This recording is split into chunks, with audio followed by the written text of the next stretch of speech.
Siya po si Segunda Katigbak. Segunda Katigbak. Siya yung first love ni Jose Rizal. Itong bahay na itong luma, kaya kung sabihin luma, hand chisel to. Kaya itong mga poste, hindi to straight. Dito sa taas, ito yung salas. Makikita ninyo. Yan, nakakit tayo. So, dito naman tayo. Ito yung pinaka-highlight ng bahay. So guys, ito, dito raw tinali ni Rizal yung kanyang kabayo. Itong nilalakaran natin, sir, ganito talaga style niyan dati. Ganito style niya dati. So yun ang itsura namin guys. So yan.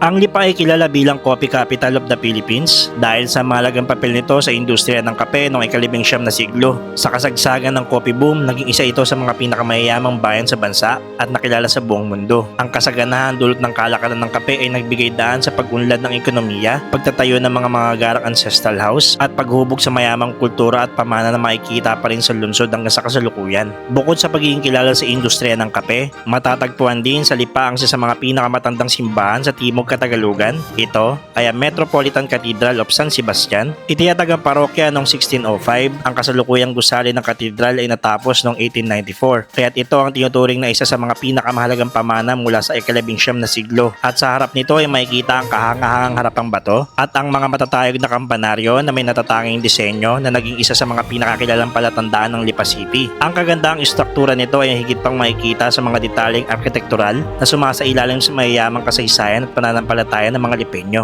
Sa loob naman ng simbahan ay matatagpuan ang silid binyagan, mga reliyosong imahe, mga kulay na murals, at ang katedra o opisyal na upuan ng obispo. Ang mga altar at iba pang sagradong bahagi ng simbahan ay nagbibigay ng kakaibang ganda, katahimikan at kabanalan sa katedral. At sa bidyong ito ay papasyalan natin ang isa sa mga pinakamakasaysayang bahay sa Lipa. Ito ay ang Casa Segunda. Itinuturing itong isa sa mga pinakamahalagang pamanang istruktura ng lungsod dahil isa ito sa mga 5 ancestral house na nakaligtas sa matinding pambobomba at pananalasa noong ikalawang digmaang pandaigdig. Higit pa rito, ang Casa Segunda ay kilala bilang tahanan ni Segunda Katigbak, ang unang pag-ibig ng ating pambansang bayani na si Dr. Jose Rizal. At sa pagpasok ng ancestral house ay makikita ang iba't ibang antigong kasangkapan, mga lumang litrato ng pamilya, mga muebles na yari sa matitibay na kahoy, at mga kagamitan na ginagamit noong panahon ng Espanyol. Kaya tara, samahan niyo ako sa isang masayang paglalakbay papuntang Lipa City, Batangas.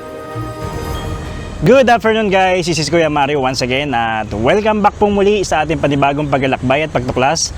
At nandito tayo ngayon sa probinsya ng Batangas at nasa bayan po tayo ngayon ng Lipa.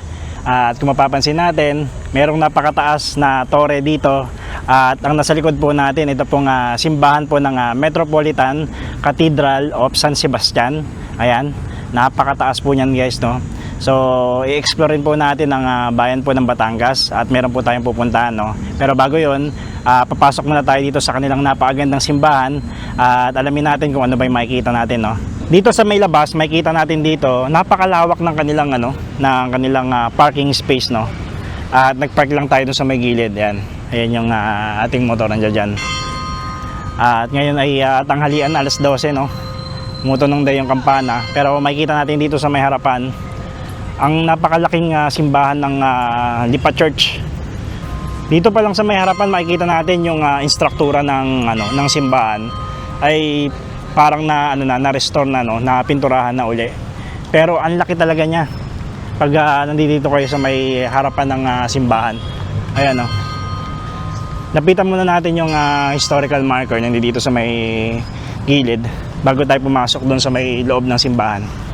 Ang nakalagay dito sa kanilang historical marker, Arsobispado ng Lipa, unang ipinahayag ng mga Agustino ang ebanghelyo sa ngayoy lalawigan ng Batangas noong 1572. Naging bahagi ng Obispado ng Maynila noong 1579 at Arsobispado ng Maynila noong 1595. Itinatag ang Obispado sa pamamagitan ng diskretong konsistoral.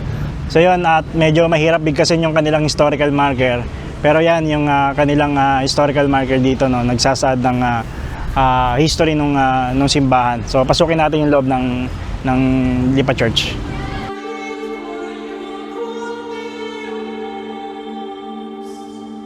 Pagpasok natin sa kaliwang bahagi ng Lipa Cathedral, agad na makikita ang silid palabinyagan ng simbahan. Isa itong mahalagang bahagi ng simbahan dahil dito ay sinasagawa ang binyag, ang unang sakramento na tinatanggap ng isang Kristiyano.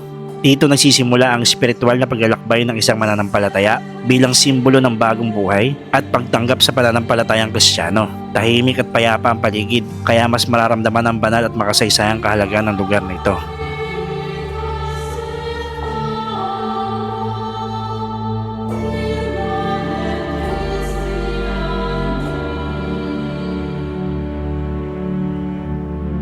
Sa kanang bahagi naman ng katedral, makikita ang magandang murals na nakapinta sa pader. Bawat detalye nito ay nagpapakita ng mahalagang tagpo sa buhay ni Jesus at ng pananampalataya ng Kristiyano. Habang pinagmamasdan ng mga ito, mas lalo mong maa-appreciate ang kagandahan ng sining at mensaheng hatid ng bawat larawan sa loob ng simbahan.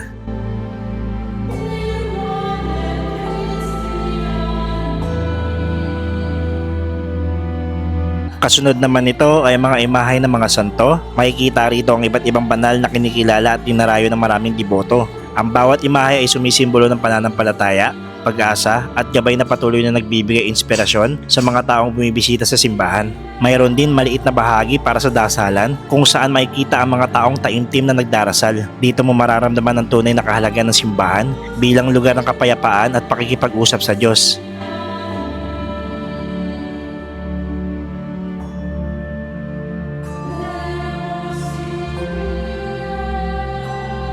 Habang nagpapatuloy tayo papunta sa may altar, isa sa mga kahangahangang makikita rito ay ang bamboo organ. Ang kakaibang instrumentong ito ay hindi lamang simbolo ng musika, kundi bahagi rin ng kultura at tradisyon ng simbahan. Kapag tumutugtog ito, mas lalo nagiging makabuluhan at tahimik ang bawat misa at pagdiriwang sa loob ng katedral.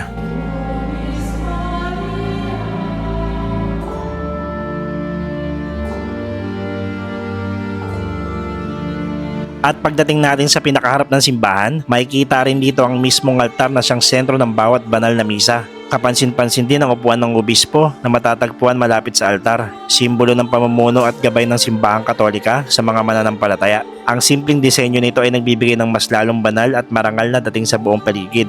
Sa kabuuan, ang Lipa Cathedral ay hindi lamang simpleng simbahan. Isa itong lugar ng pananampalataya, sining, kasaysayan at katahimikan na patuloy na nagbibigay inspirasyon sa bawat taong bumibisita rito.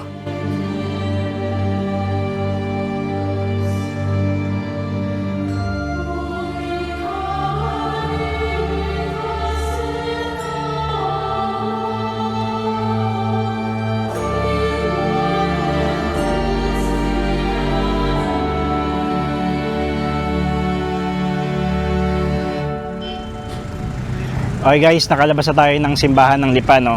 At nakita natin yung loob. Napakaganda ng simbahan nila guys. At kung pupunta kayo dito sa may Batangas, pwede nyo po itong pasyalan, itong kanilang simbahan, no? Ayan sa likod natin, ang kanilang napakatagal na simbahan. At ang dami pong pumupunta po dito para magdasal at para umiling. Nakita ko dun sa may loob, kaya hindi na rin tayo nakapagsalita doon, no? At binoise over na lang natin yung ating pagpasok doon bilang respeto sa mga nagdadasal. At ngayon po ay pupunta na po tayo doon sa ating pakay dito sa may Lipa, ang Casa Segunda, na 3 to 5 minutes lang yung pagpunta simula dito sa may simbahan. Okay, so puntahan na natin. Okay guys, paalis na tayo dito sa may simbahan, no? At pupuntahan na natin yung Casa Segunda. Na 3 to 5 minutes lang siya simula dito sa may simbahan. Ito yung exit. Ayan, ang liwalas dito sa may Lipa. Ito nga pala guys, pag pupunta kayo, merong parking fee dito sa may simbahan.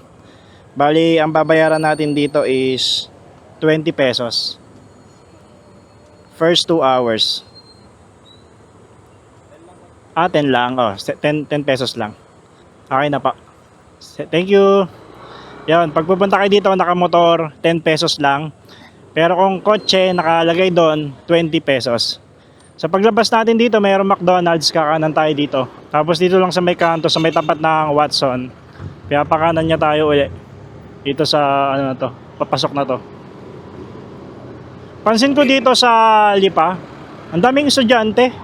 Siguro ang daming mga ano dito, ang daming mga eskwelahan. Daming mga estudyante dun sa may loob ng simbahan. Paikot lang pala siya ng simbahan guys, oh. Dito tayo pinapakanan sa may GA Solis Street. Oo nga, tama ito, oh. May mga nga dito. Eskwelahan to. Lipa City College. Yan, tabi lang mismo ng simbahan pala.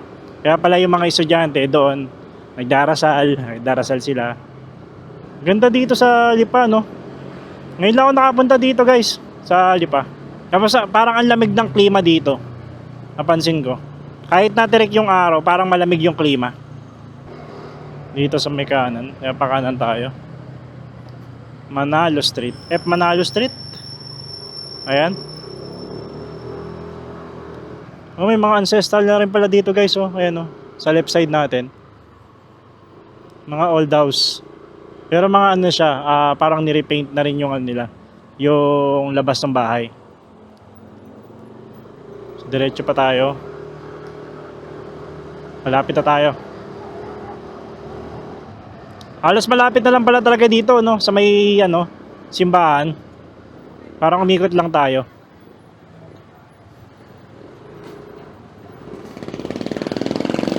Dito siya sa may kaliwa, oh. Nakita ko na, guys. Ayan.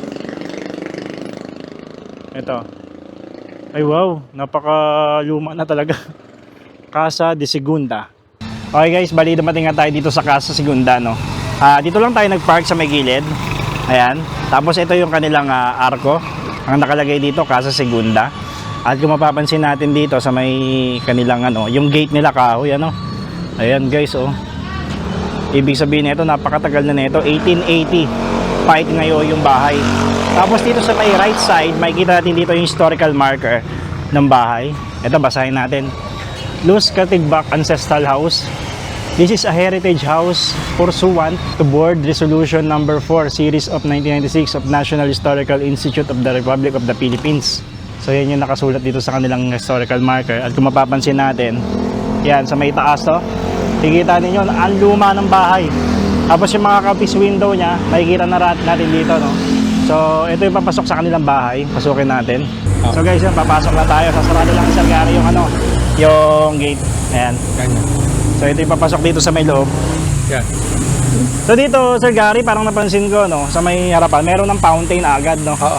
Pero, actually, yun ay, ano, parang ano to? Pambinuhay lang namin. Opo. Kasi before is parang sa tagal-tagal ng panahon parang medyo nasira na rin siya. Pero matagal na po yan dyan, Sir? Matagal na meron pero hindi ganun itsura. Medyo Ni-restore na? Ni-restore na namin, inayos na namin. The way naalala ko, parang naalala ng mga tita ko ano, before. Yun ang ni-restore nila. Ito yung itsura dati nito, malapit dito. So ginawa na lang namin yan. So ito na talaga yung pinaka-itsura niya dati. Medyo parang ganun. Pero to, before, wala namang ganitong seg Ito dati. mga ganito. Ito seg nito. Ito mga tiles? Oo, hindi yan tiles. Medyo parang ganito ang seg na dati. Ganito. Parang ganito siya. Parang adobe. Oo, Parang andito style. adobe, may tawag dito. Pero this is an old stone na mabigat na makapal siyang ganun. So medyo parang may halong ganun tsaka halong lupa. Opo. So in-upgrade lang namin, inaalos na namin. Pinaganda na rin po, Pinaganda no? na rin namin para. Tapos dito, Sir Gary, mapapansin natin sa may itaas ng bahay, no? Dito pa lang sa may labas, bumungad na sa atin yung ano, yung mga kapis window, no? And Sir, original pa po yan? Ito, original pa yan. So, and subject for restoration na rin yan kasi nasisira na in time. Marami na nasisira in time. So, we have to restore marami kami kailangan ayusin. Oo, yun guys, kung makikita ninyo yan, no? Ito, mukhang original pa itong mga parang pintura, no, Sir? Oo, original yan. Original. Ang galing, ano, na-preserve ng... O medyo mahirap i-repairin kaya pag pinipinturahan mo, mamaya parang nagmo-moist siya. So, hindi naman kasi tulad siya ng semento ngayon eh. Opo. And medyo pag pininturahan mo, didikit na ano na. Ito kasi, in time, matibay siya, pero hindi siya yung prone siya pag pininturahan mo siya. Kaya magkakaano talaga siya yung mas mawawala pa rin yung paint mo kasi dahil yun ang talaga siya, madali siya mag-moist eh. Oo. Hindi siya yung tulad na ano. So yun, ayun pala yung ano nun, yung original pa rin pala tong pintura dito sa may labas ng kanilang bahay mismo, no? So saan tayo, Sir? Tayo sa loob.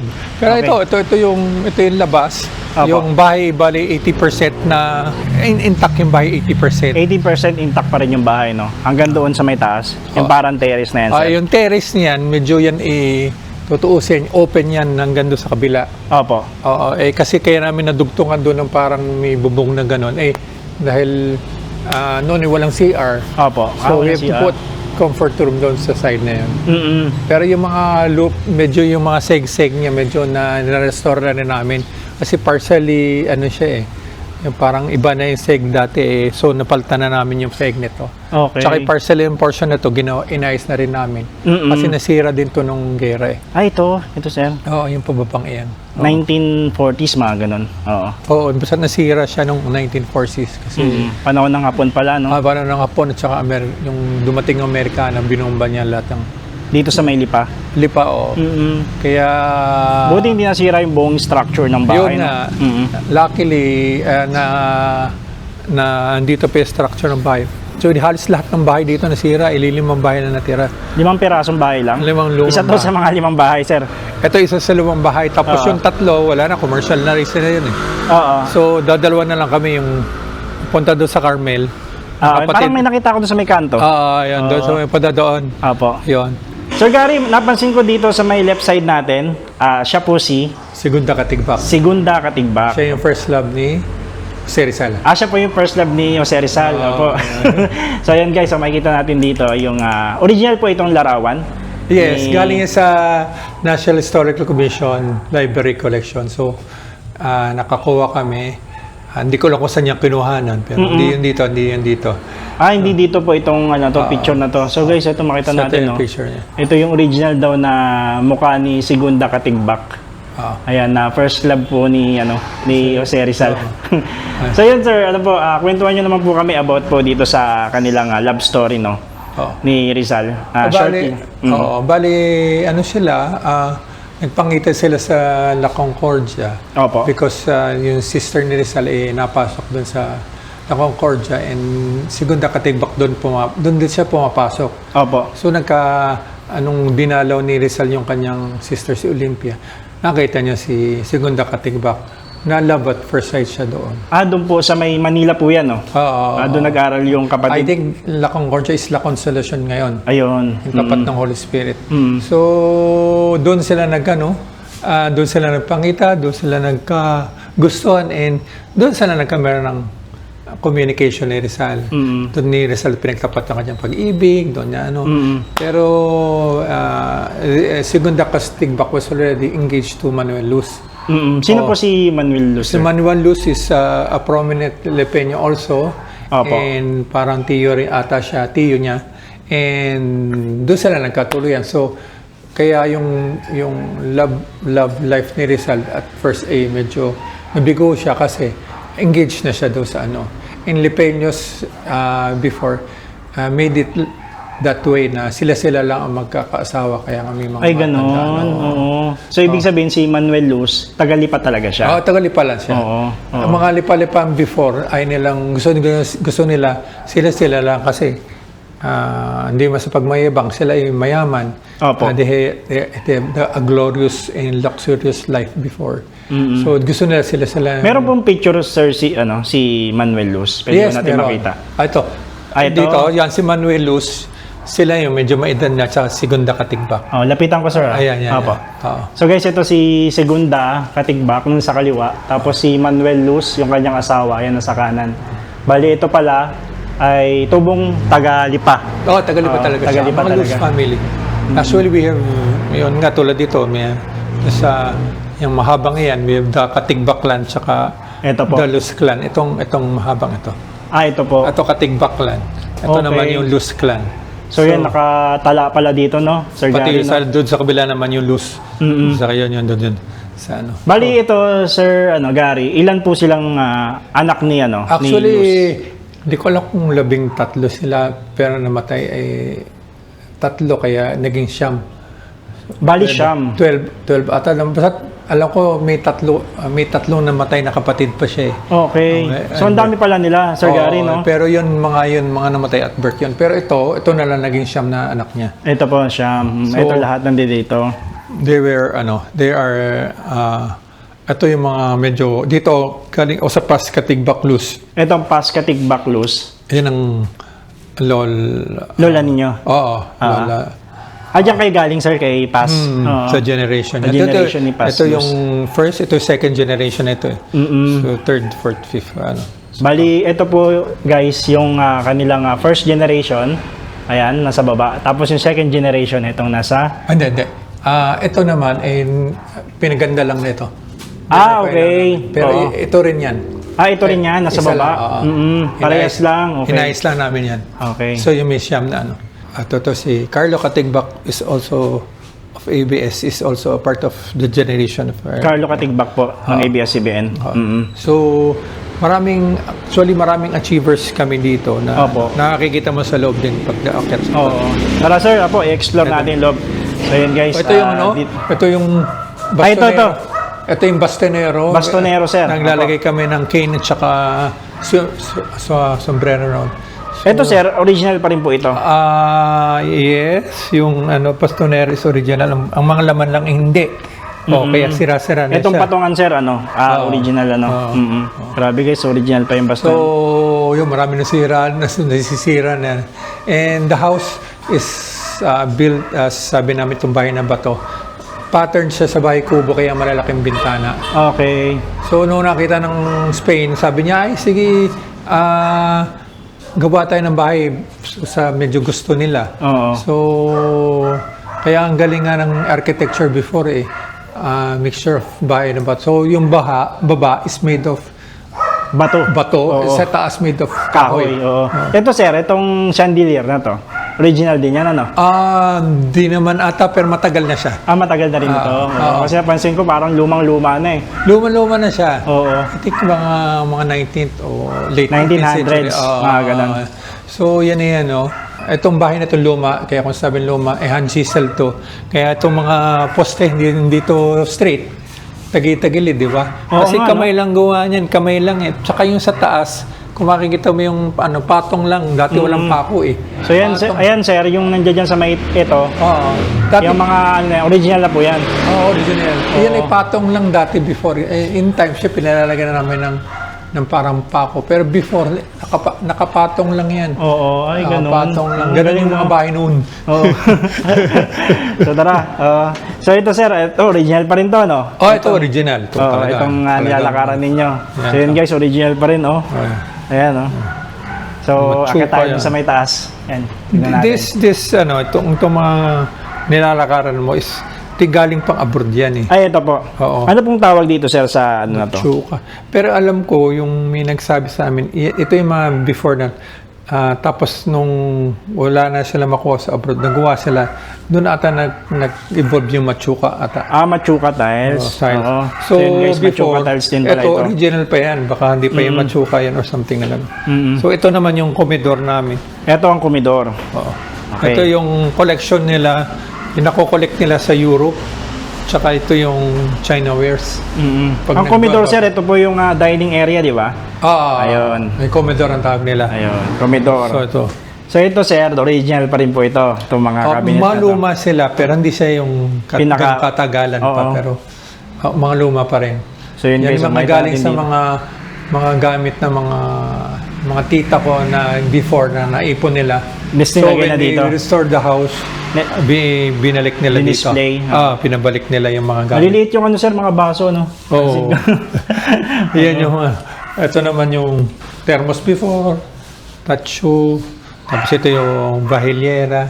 And ito sinasabi ko mga artist kami katulad ni Arturo Luz. Ito naman gawa naman ng belyo. Ito. Mga belyo, ito po. Mga painting actually, nila. tita ko sila.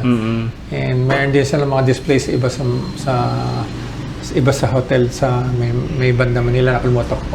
So yung mga kamag-anak nyo, sir, no? Mga ano pala, no? Parang may mga talent, no? Maraming may mga artist, maraming gagaling sa kanya. Yung anak na niya, magaling si So Marichu. yun guys, yun yung itsura dito sa kanilang dining area, yung komedor. Ito naman Malawak. yung sungka and before. Ito, 100-year-old mahigit na ito. Ito po. Oo.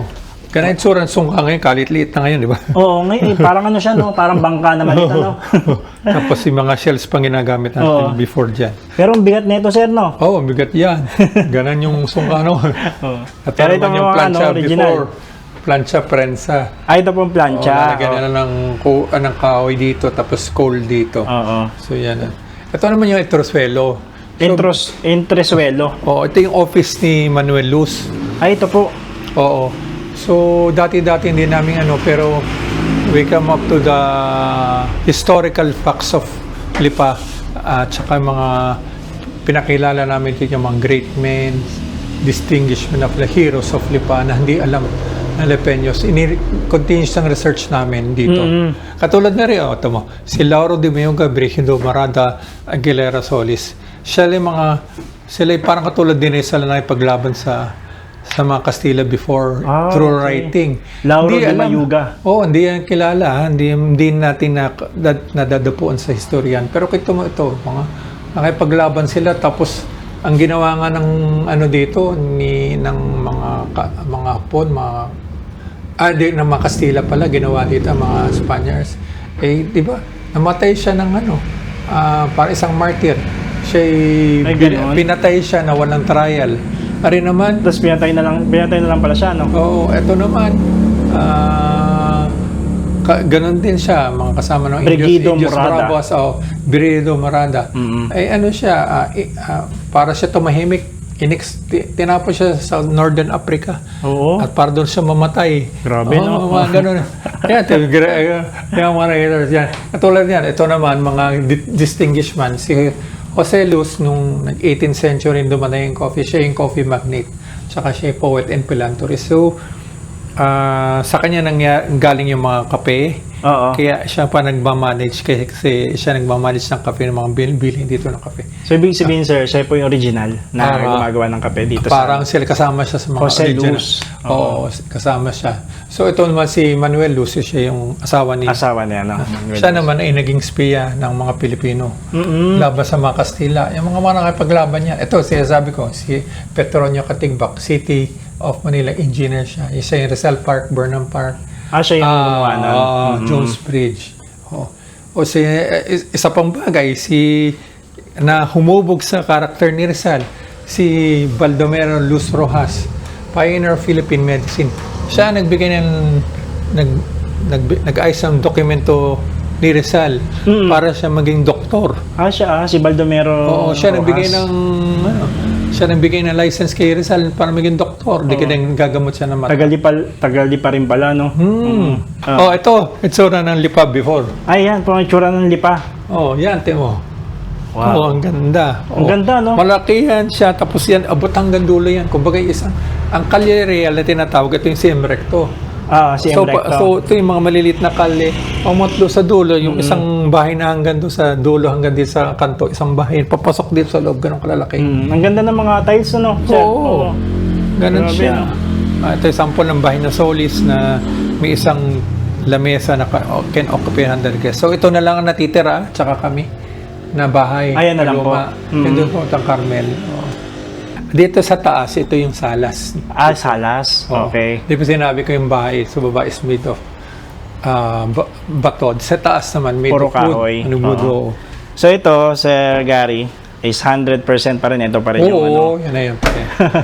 So yun guys, intact ito yan. pa rin yung kanilang hagdanan, no? Yan, makikita ninyo.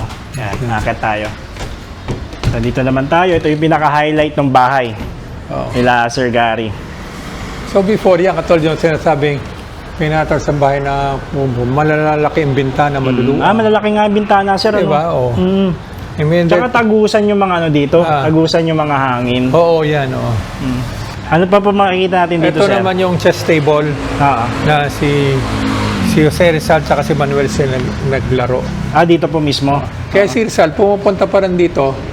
Kahit na nagkawalaan sila din ni Segunda Katigbak. I think twice or thrice na pumunta pa rin si Rizal dito. Para before pa sila ikasal, para makita si Segunda Katigbak. So, ibig sabihin, sir, ito, ginamit nila to sa paglalaro nila. Pero ito, chess table na naglaro si Manuel sa si Rizal dito. Kasi bakit? Nagsusulisit si Rizal ng fans niya sa Liga Filipina. Kasi nga prominenteng tao sila Manuel Luz. Di ba may revolutionary paper din si Rizal? Yung La Liga Filipina. Nagsusulisit din siya. Ito, sir, yung mga santo. Ay, galing sa family ng mga adorable. Mga dinonate na dito. Donate na dito. Tsaka ano. I think, sir, ito rin mga luma na rin. Luma yan. Ito ang gaganda before. Ang purpose nila tahi nila sa sulihi mga silya. Hindi tulad ngayon na medyo pag nakupo ka medyo mainit. Ito purpose nila dyan para mag-circulate yung hangin sa ilalim. para hindi ka binapawisan sa likod. Oh, ang galing Oo. ano. Ang mga... Pero di na pwede upuan to kasi parang marupok na, no? Oo.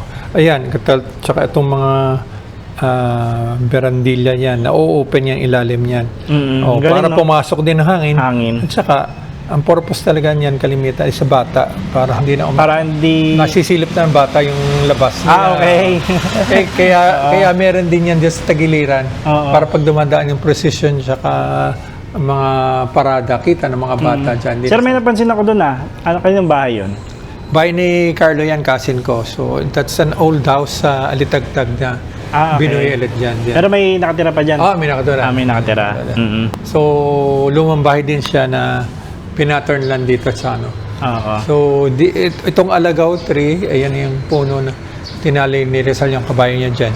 Saan po? Dito? Ayan, Itong, yan, 18. itong ano na yan, puno na yan. Diyan na matagal tinali. na puno na yan. 18th century pa yung punong yan. So guys, ito, dito raw tinali ni Rizal yung kanyang Kabayo. kabayo.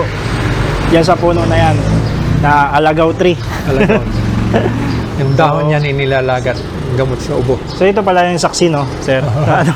So yun ang itsura namin, guys. O, yan. Yan. Yan ang itsura namin dito ni Sir Gary. Sir, napansin ko dito yung mga puan. Ano yan? Mga original din po yan? Oo, original. Luma siya. Dito na po yan dati pa, no? So ibig sabihin, possible na upuan din ni Jose Rizal itong mga to, no? Hindi ko lang alam. Pero hindi ko lang ba kung naabutan Rizal, pero luma siya. Oo. So ito yung radio before. Ito yung radyo. Before. And guys, may radyo rin pala dito. Pero Lumang-luma na, oh. Luma. Yung ganit sura. Ganun mga ito. Ito naman yung master bedroom ni Ito po, master bedroom. Segunda Katigbak. Ito, si Segunda Katigbak ang nakanod dito. Tsaka si Manuelos. Ito So yung before, kanilang, meron bedroom. silang pillow rack, tinatawag almario. Maraming unan dyan. Dito pupunta yung mga anak nila. Tapos kukuha ng unan, tapos kukuha sila ng banig. Kalimitan magkakasama sila natutulog dito. Oo. Grabe, sir, oh. Yan yung Ang laki ng ano, no, salamin, no? pinador, yan yung parang vanity ng mga babae noon. Ngayon pala. Peinador. Pinador. Peinador ang tawag. Ayan, guys. Tapos, ang tawag naman dito, Almario. almario. Yan. Pillow rack. Pillow rack. Ayan, guys. Ang dami pala, no? Halos ma-original pa yan, no? Oo. Sir, no? So yan yung kama before. Ito yung kama. Talagang hindi dito pa talaga yung kama, no? Tsaka, Segunda Katig maliit, Segunda maliit, pero yung si Manuelos malaki. Matangkad na tao siya. Matangkad na tao. Matangkad na tao. Nakakatuwa, no? Kasi nandito pa hanggang ngayon, no? Oo. Naka-preserve pa rin siya, no? Namin. Luckily nga na despite of the Second World War, kasi kung anong kaganda before ang Lipa, nung dumating yung Hapon, ginawa itong guerrilla. So, nung dumating ang Amerikano, binomba Lipa. Kaya, kung anong kaganda ang Lipa before, Lipa was also the one of the most devastated places in the Far East. Kasi nung binomba ng Amerikano, ubos. Ubus talaga. Yung luckily natira ito, nagtaka nga yung mga ninuno namin, pag uwi nila, intact, parang 80% yung bahay, intact pa. Hindi nasira yung bahay, no? Oo, may partially nasira. Pero may nasira pa rin dito kahit papano. Kahit Meron konti yung lang. bababa doon, yung hanggan doon, tsaka yung medyo nasira din. Pero in time, buhay pa rin hanggang ngayon. So yun guys, so ito na lang yung mga saksi talaga dito. Itong kama nila Segunda Katigbak. Yan. Talagang parang nakakaano, no? Reminisce ng ano, no? Oh. Parang kung iisipin mo, sir, no? Oo. So dito naman, sir, Ito naman yung altar nila before. altar. Medyo nahulog lang yung likod, pero we have 18th century, 19th century na nobina eh. Matagal na rin po itong altar, sir. Oo. Itong mga nobinang ito, nahulog lang yung iba doon sa bumabagsak. Luma. Tapos yung kanyang itsura ng ano, no, pag ganun. Yung hagdanan. Oo, yan. Nakakatawa yung itsura, no? Halos lahat ng napupuntahan ko, parang pag ganyan yung itsura, eh. Oo, Parang pa-oblong na, ano. Oo. Kasi pag akyat pataas, pupunta sa salas, yun ang kanilang paraan. Tapos ito naman yung guest room. Guest room. So ito yung luggage nila before tampipi, makina Tampipi. de mano, ito yung casual wear ng babae before. Ito po ano, sir? Makina di mano. mano. Okay. Di ba dati may di paa ito, may Oo. hands siya. So ito naman yung Pangtahi. Ito. Ito naman ay Ito sir, ito. Original po ito. matagal na siya. Hindi naman original pero matagal na siya. Baka ginamit pa ito ni ano, no? Segunda, no? Hindi naman ata. Hindi pero naman siguro. matagal na siya. Mm.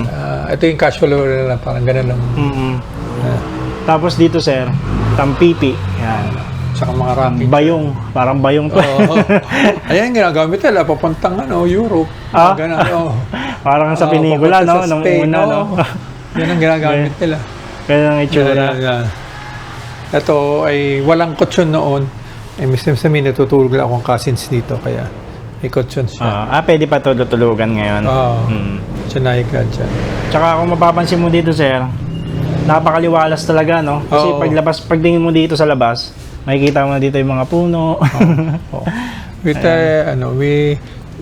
Kasi binalik namin yung marami nasira na dyan. Pero we try to relieve the before malalaking orchard. So, maraming puno before kasi wala nung sari-sari. Walang sari-sari store before eh. So yung seasonal fruits ang inaano ng mga bata. Kung anong season yun ang kinukuha nila. Katulad kaya kami may mangga, meron kaming kainito, meron kaming avocado, meron kaming santol. So ang dami pala dito nakatanim. So marami pa nakatanim. Meron pa buboy dati dyan. Yung puno ng ginagawa ng bulak. Para mga unan-unan. So, alagaw tree, nandiyan pa rin. Yan ang pinakamatanda dyan. Sino po ito, sir? Tanong ko. Yan lolo namin. Ito na po ang pinakalola ninyo. Lola lang namin, Ito po naabutan nyo na. Sila ay third. Abot ko yan. Ito si Lolo Manuel Luz tsaka Lola Anday before. Ayan pala naabutan nyo. Kasi ito yung pinainting sila. Ito yung original sir? Yan sila, Galing Diyan kami nagaling. Sila ang sa amin from generation yan tsaka napamana yung bahay sa bahay sa inyo. Sila po yung nagmana ng bahay pala. Sila yung Galing yan yung pero napupunta maraming mga Lipeños na papunta ng Maynila kasi dahil nga nung gera, napupunta na sila dito. Doon na sila napatigil. Dito sir, ano pong meron dito? Ito naman azotea. Azotea. Pero papunta sa azotea, ito naman yung mga pictures ng mga... Itong nilalakaran natin sir, ganito talaga style niyan dati. Ganito style niya dati. Ito yung open. Actually, ito dati open to Parang makitid lang siya sir, no? Dito sa may gilid, no? Kasi ito, laki ng haligi, kasi ito, open to dati. Ito po, open. Wala naman CR before So guys, ayan, may itsura natin. Open. Ito dati open. Kaya azotea dito nagsesiesta, dito nagaganchilyo, dito So nadugtong lang ito. Kaya sinasabi namin the house is 80% or something like that. Kasi walang CR before. Nilagay siya in progress of time. Kailangan maglagay ng CR saka mga liguan dyan. So, ganyan. Ito na pala yung pinakamaliwalas na area dito, sir. Ito dati open nga ito. Ito yung sa tayo. So, meron kami mga retablo, mga batibot, mga silya noon. So, dito nila nagaganchilyo, nagpapakintab. Dito sa part na to. Nagpapakintab daw ng gold coins before. Tsaka Tsaka yan. Kaya nga dito namin pinapakita yung mga puno pag nagtutur kami. So, yun guys, ito yung tsura namin ni sir. Ayan. Ayan, ang tsura namin dito. Kung makikita nyo si sir, ayan, Sir Gary, napakalawak ng kanilang azotea ang tawag. Terrace. Ayan. Tapos marami mga puno. Tapos dito pala nagaganchilyo yung mga kababaihan nung araw. Nung araw. Tsaka magpapaano. Kaya malalaman ba rin yung isa ko trivia parati sa mga bata pagka paano malalaman pag luma ang bahay pag nakakita ka ng puno ng kamyas. Ay, ganon? Oo. Tingnan mo. Tingnan natin. Tingnan mo, di ba? Yan ang pampaasim nila. Oo nga. Di ba? So yun guys, may mga puno pa dito kamyas. Maggala-gala ka pag nakakita ka ng puno ng kamyas, alam mo yung bahay luma. Pagka may kamyas na tanim na malaki. Oo. Kasi yun ang ginagamit pampaasim. Pampaasim. Ang galing So yan yung bahay. Ito partially na ni-restore na ito kasi itong nasira ng yung pababang hanggang dito lang yun. Dinugtong na lang ito. So yun guys, ito yung hagdanan. Ni-repair na lang yung sahig dito, sira kasi. Pero dati may hagdanan pa talaga yan, sir. Hanggang dito talaga siya. Putol siya. Dinugtong na lang pag Kasi Bali, hanggang ito. dyan lang dapat, tas... Dati, ganito naman itsura niyan. Mm-mm. So, nung dumating yung tita ko, ni-restore nila. Ang The galing, way they remember it. Yan ang, Para diretso na dun sa baba, no? Paikot lang. Ang galing, Oo. ano, sir? yan yung doon nag-ano yung tour namin. Diyan namin tatapos yung tour ko pagka Oo. parating ka na. Ang galing, no? Baby. So yun guys, punta kayo dito sa May Lipa at pasyalan nyo tong ano, Asa. Casa Segunda. Oo. Ayan si sir.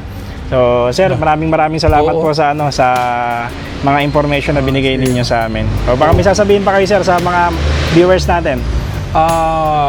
Welcome po sa kayo pumunta sa Casa Segunda and sana pumunta kayo dito para makita niyo yung history ng Lipa. Tsaka kung what Lipeños contributed hindi lang dito sa bayan ng Lipa but all over the Philippines makita and as kasi naging part din tayo ng part of Rizal. Mm-mm. Malaki rin na contribute ng mga Lipeños sa buhay ni Jose Rizal. Maraming salamat Sir Gary. Opo. Okay guys, bali palabas na tayo ng Casa Segunda, no? At marami na naman po tayo natutunan sa bahay na ating napuntahan. Ayan, sa likod natin. At maraming salamat po sa lahat ng mga sumubaybay sa episode na to. At kita-kits po tayong muli sa ating susunod na adventure. Maraming salamat po sa inyong suporta. Bye-bye! It's been a long time, but I remember it well. Just like the photo we keep on the shelf. Oh, we were young. Oh, we were young. Now 10 years have passed and we're still locked in time. I don't take for granted the years that go by. Started with a gaze, here we remain. All of the moments collected in time, perfectly bound like your hand fits in mine. Lucky to find what we're both looking for in this life. My heart is aching.